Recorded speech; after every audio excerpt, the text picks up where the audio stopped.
Welcome to Asma's Tamil kitchen. Hi friends, இந்த வீடியோவில் mutton உப்புக்கண்டம் எப்படி செய்கிறதுன்னு பார்க்கலாம் வாங்க. நான் இன்றைக்கி 4 கிலோ மட்டனில் இந்த உப்புக்கண்டம் போட போகிறேன். நீங்கள் உங்களுக்கு தேவையான அளவில் கூடவோ அல்லது குறைச்சலாவோ போட்டுக்கலாம். உப்புக்கண்டம் போடுறதுக்கு மட்டனை சுத்தமாக கழுவி எடுத்து கொஞ்சம் பெரிய சைஸில் கட் பண்ணி எடுத்துக்கலாம்.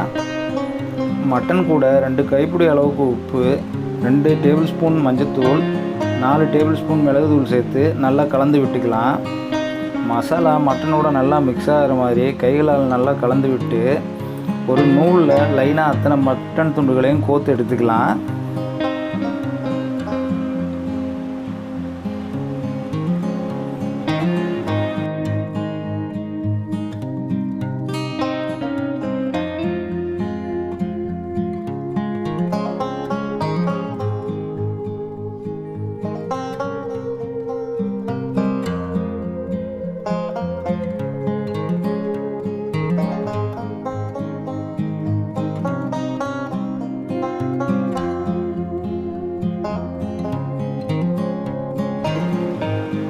நூலில் கோத்த மட்டன் துண்டுகளை தினமும் வெயிலில் காய வச்சு எடுக்கணும்.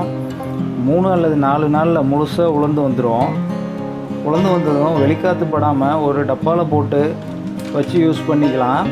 இது குறைஞ்சது 6 மாதம் முதல்ல அதிகபட்சமாக 8 அல்லது 10 மாதம் வரைக்கும் கூட கெட்டு போகாது.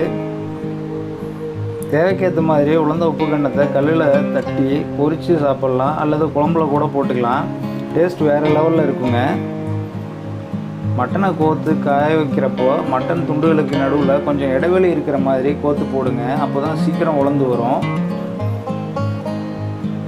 ஸோ கண்டிப்பாக ட்ரை பண்ணி பார்த்துட்டு கமெண்ட் பண்ணுங்கள் ஃப்ரெண்ட்ஸ். மறக்காமல் நம்ம சேனலை சப்ஸ்கிரைப் பண்ணுங்கள்.